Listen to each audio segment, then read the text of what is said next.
Сәлеметсіздер ме, каналымыздың қымбатты көрермендері және 1С программасының қолданушылары. Бүгін біз факсимиле қолын және мөр қоюдың жолын қарастырамыз.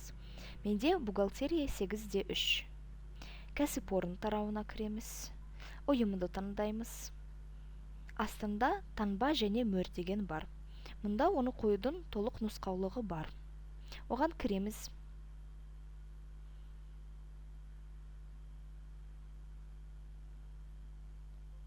Міне осы парақшаны басып шығарамыз. Мұнда мөр, басқарушы мен бас бухгалтердің қолын қоямыз. Парақшаны сканерден өткіземіз.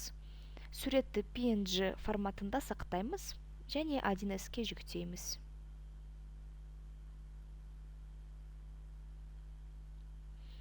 Ұйымда таңбаны жүктеу дегенді басамыз.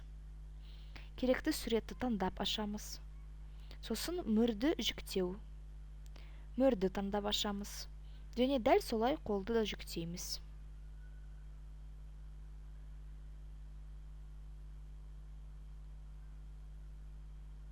Міне осындай жолмен факсимиле және мөрді құжатқа енгізуге болады.